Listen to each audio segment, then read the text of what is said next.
This video was sponsored by the Maughan Foundation. In this video, I'm going to share with you 10 of the most interesting, eco-friendly and sustainable homes. From tree houses to eco-domes, we've selected a range of homes which all have their own unique qualities and vary in size, shape and budget.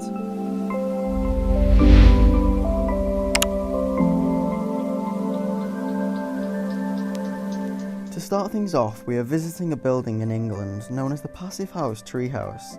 This house was designed to have minimal impact on the surrounding trees and aim to preserve the natural habitat of the site. It has been certified by the Passivhaus standard, which means it is incredibly energy efficient due to its airtightness and insulation. It is predominantly made from wood and sits on stilts to minimise its impact on the ground. There has also been no concrete used on the site, which is good news, as this is a material often scrutinised for its CO2 emissions. The windows inside of the home frame views out to nature, similar to how traditional Japanese houses do. This connection to nature is a constant reminder to the homeowner of the beautiful environment that the house sits in.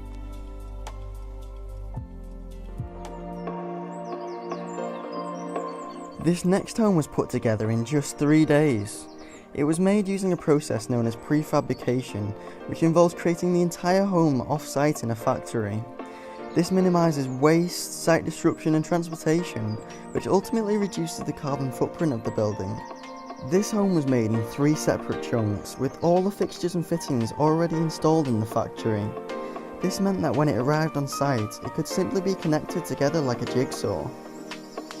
Prefabrication is a fantastic way to reduce the carbon footprint of a build, as it maximises the efficiency and reduces the chances of error and wasted material. This eco-home also follows the low-waste theme of the last one by reusing old shipping containers. Shipping container buildings can be delivered ready-made to almost any site, as they are the perfect size for transportation. There are almost 20 million containers which have been deserted on land, and this number is only set to rise. Shipping container homes are being scrutinised as they are often made from new containers, which defeats the purpose of using them from an eco-friendly standpoint. However, if you want to hear more about the pros and cons of these buildings, then be sure to check out this video we made, where we visit a range of shipping container projects to try and find out whether or not they are actually a feasible form of sustainable design. Now, this next building claims to be the most eco-friendly design of them all. It is called an Earth ship and is created based on the idea that there are 6 human needs which can be addressed through sustainable building design. Number 1 is energy from solar and wind. 2 is rubbish management from reusing and recycling. 3 is creating shelter with natural and recycled materials, such as from old car tyres. 4 is harvesting rainwater, 5 is growing your own food, and 6 is treating sewage by feeding the wastewater to the plants, creating a closed-loop system. There are a variety of eco-ships, from very basic shelters to Earthship mansions. We'll be visiting some examples very soon on the Going Green channel, so make sure you hit subscribe. Homes which are covered with earth have fantastic insulation and thermal properties, and that is why this next home makes the list, as it is almost entirely covered by earth. It is located in central Texas, where there is an extremely hot climate during the day. The layer of earth over the house acts as a barrier from the heat, which dramatically reduces the need for air conditioning indoors. The building simply lifts the ground above, therefore doesn't disrupt the surrounding wildlife passing through. This next house can rotate in every direction, giving the homeowner panoramic views of the surrounding Italian countryside. The house follows the sun's path through the sky and efficiently generates a substantial amount of energy. The house also gets additional energy from a heat pump down below. This is one of the most expensive types of eco-homes, as the mechanical system to spin the home would have cost a lot of money. However, the homeowner is able to recuperate some of that money through the increased energy efficiency of the solar panels. The eco-homes I've shown you so far tend to look different to conventional buildings. However, this next one attempts to blend into the surrounding neighbourhood with its pitched roof. The owner decided to replace the unused attic space with a rooftop garden to grow his own food. This building is also entirely made from wood, which is one of the most sustainable materials available.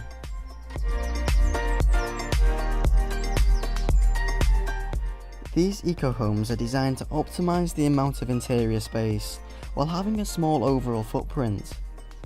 They are made using sustainable and recycled wood and come with solar panels and plant walls already installed. They take just one day to construct and can be placed anywhere as they are delivered like flat pack furniture.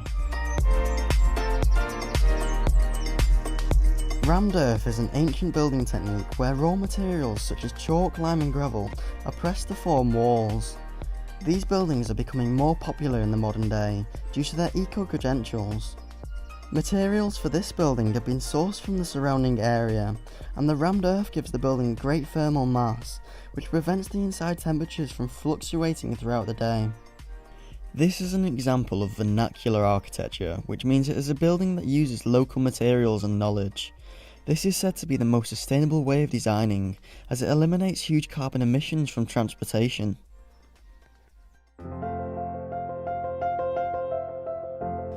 Finally, bamboo is said to be one of the world's most sustainable building materials due to how quick it can grow. By the time that this home was built, all of the bamboo chopped down for the construction had already regrown. We got the chance to see some of these bamboo buildings last year, and we were able to speak with some of the craftsmen. They told us that bamboo only takes 4 years to reach its harvesting age, whereas other forms of timber require at least 30 years to reach maturity. This means that the material is much more renewable and therefore should be considered in more housing developments.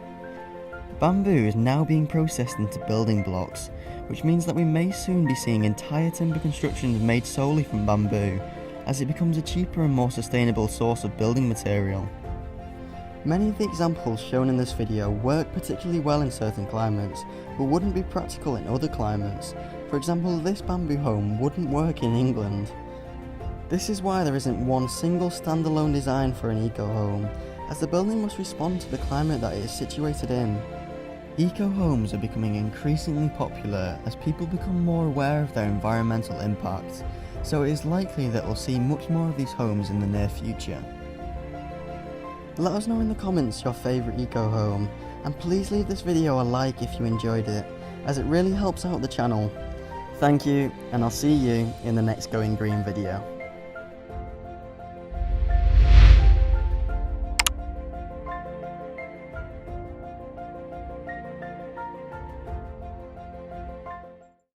All right, what did you think of that video? What did you like about it? What did you think was interesting about it? Share your thoughts with me. I'm going to write some of your key thoughts down.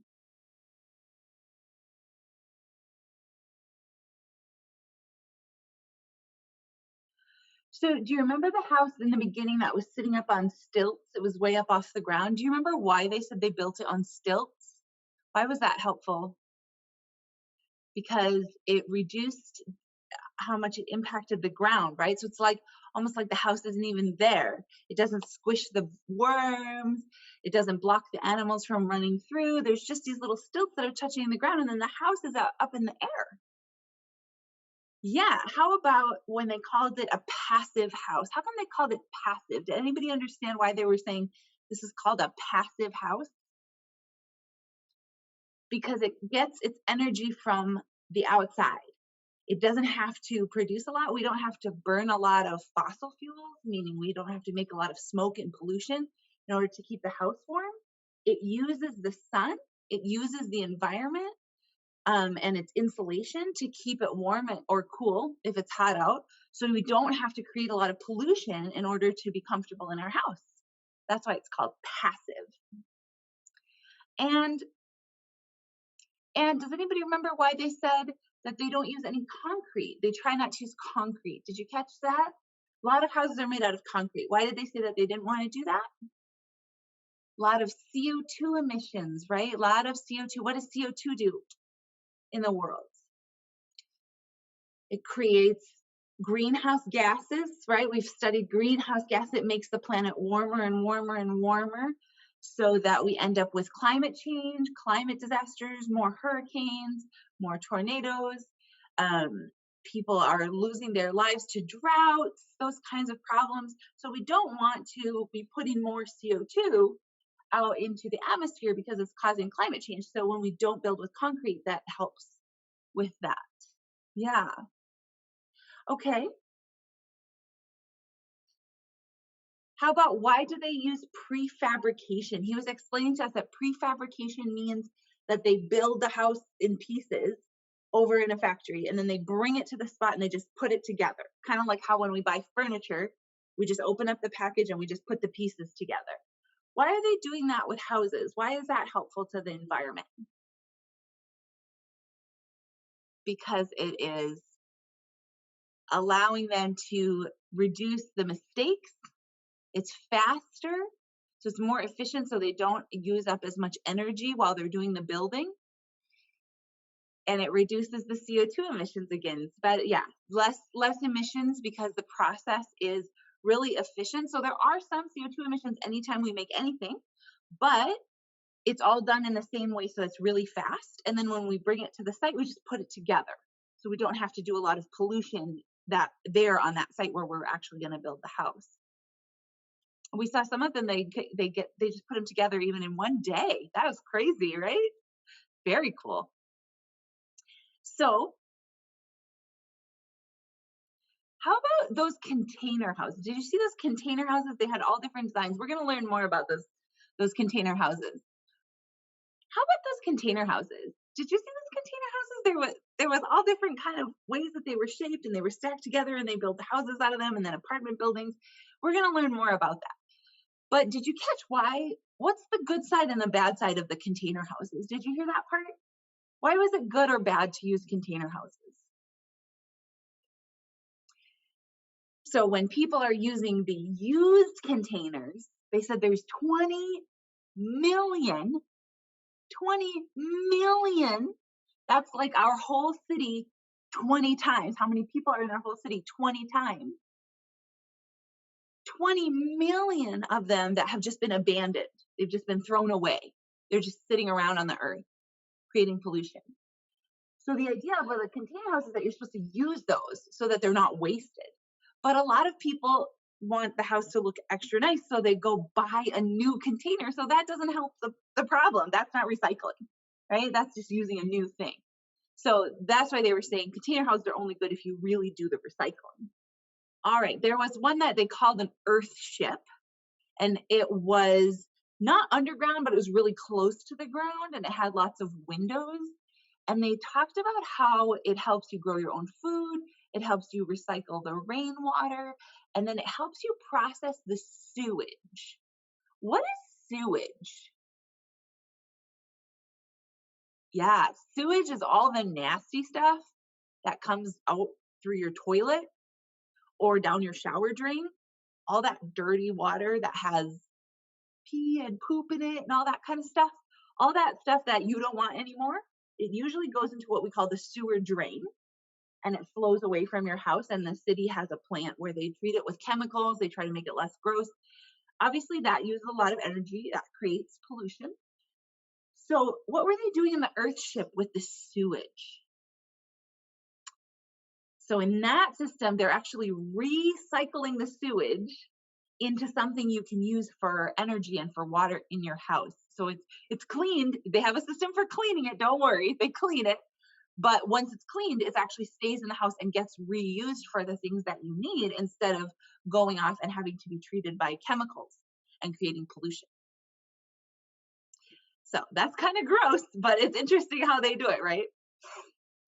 And then there was a house that was completely under the earth. There was just a little bit of earth that was kind of slanting up, but otherwise the house was completely underground.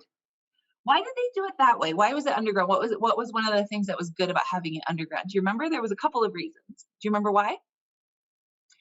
Heat.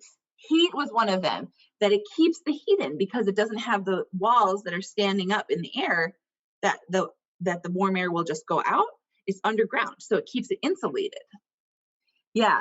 And another reason was the wildlife. They were saying that the wildlife that usually lives in that area, they can just walk right over the house. It doesn't really disrupt their lives as much. So that's another way of having not that much impact on the ground, kind of the opposite idea from the stilts idea where you're way above the ground. But for some of the same reasons, trying not to ruin that area for all the plants and animals and insects that live there. What about the rooftop garden? Did you see the house? It was built like it had a roof, but then the roof wasn't closed. It was actually just open and sunlight was coming in. And they said they were going to have a garden there. Do you remember why? Why did they want a garden up on the roof? Even though nobody can see it from the street. Why would you have a garden on your roof? Because they're growing their own food. So a few of these houses are designed where you can grow your own plants and you can eat them. So you don't have to buy as many things at the grocery store. You can actually just eat things that grow at your house. Yeah, that's pretty cool. And then there was this weird thing they talked about, rammed earth walls. Did you catch, what is a rammed earth? How do they make a rammed earth house? Did you catch that? So they use the local earth, the local ground, the sand, the dirt that's there, and they just press it with machines. They press it together really hard until it turns into walls and it actually can stand up. It sounds kind of crazy, but they said it's very ancient. They said people have been doing that for millennia. So that's really interesting. They were making those walls. And then the nice thing is you don't have to bring any walls in with you. You don't have to buy wood or sheetrock or bamboo or anything to make your walls. You just make it out of the earth that's right there, as long as you have the right machines, right?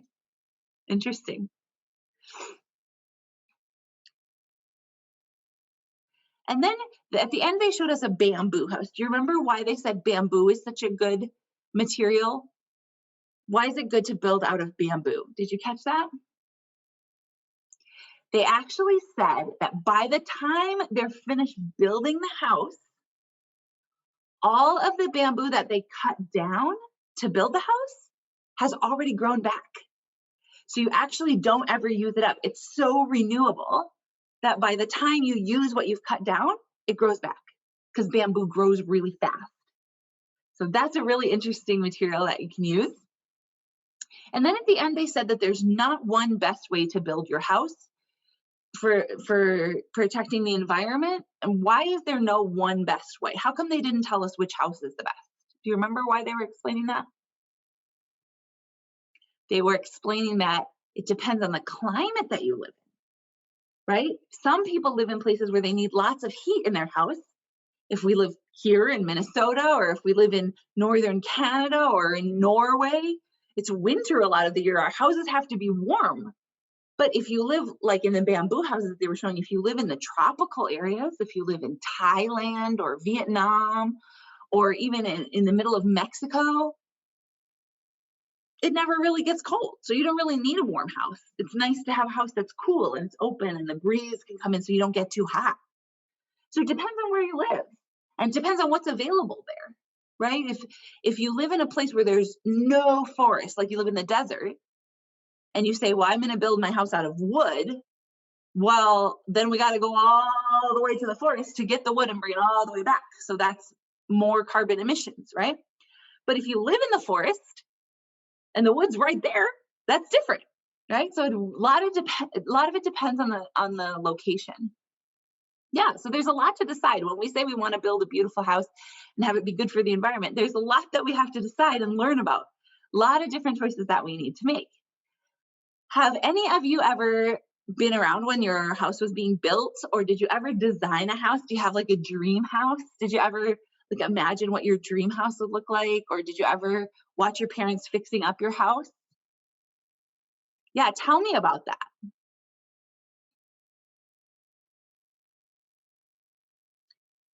All right, so now let's make a list of reasons why people's houses, the design of people's houses is important to them. Let's write a list together, the reasons why people care about the design of their house. Why don't we all just live in the exact same house? Why do we care about how it looks and we try to make it our own style? Why? Why? Why don't we just all live in the same house? Why? Let's think of a list of reasons.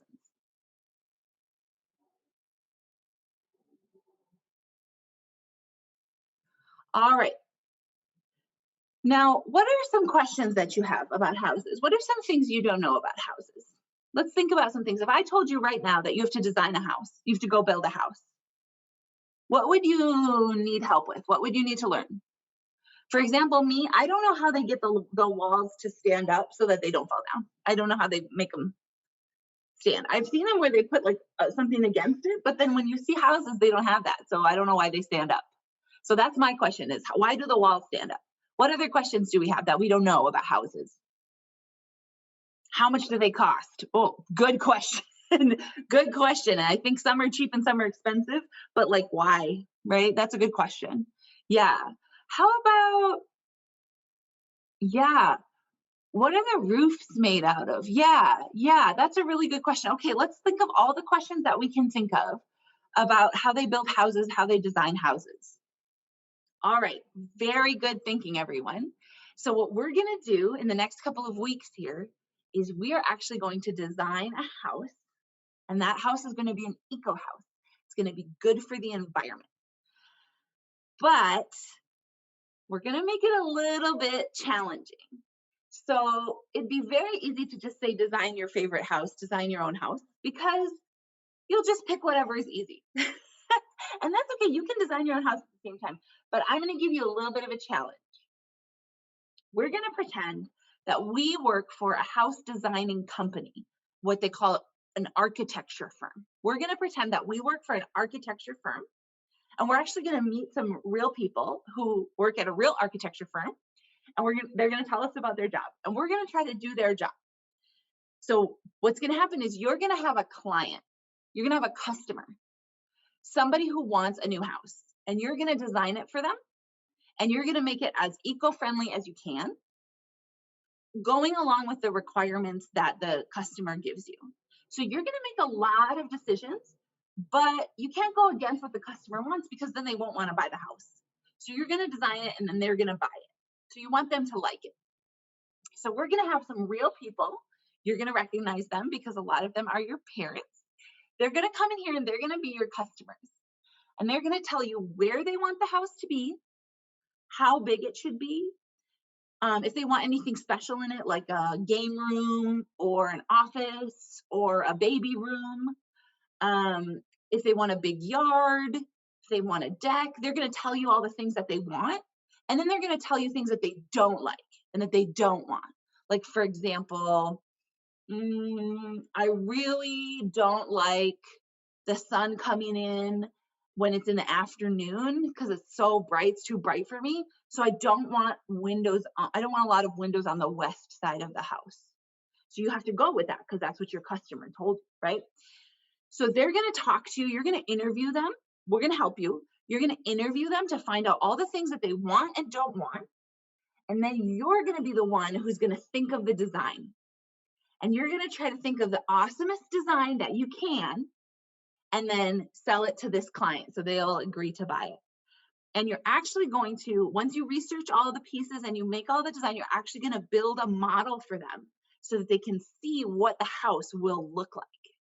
So we're actually going to build, and we have some models here for you to look at, and we're going to look at how to build models. So don't worry, we'll learn that together. Not that hard, but it takes some time. So we'll build the models together. But you're going to build a model of your design and then show it to the customer, and the customer is going to give you their opinion. So are you ready to meet your customers and start talking to them? We're going to get ready. We're going to meet them tomorrow. So we're going to get ready now by preparing the questions that we're going to ask them and anything that we're going to say to them to show that we're professionals, that we're genius architects, and that they can trust us because we're going to do a good job. All right. What do we need to ask our clients to start out with? What kind of questions do we got to ask them to find out what they want, what they don't want? Good ideas. Let's write down all our good ideas. All right. So you've interviewed your clients and you know everything that they want and that they don't want in their house that you're going to design. Now, what do we need to learn in order to design these houses?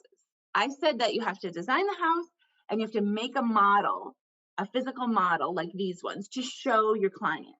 So what do we need to learn now in order to do that?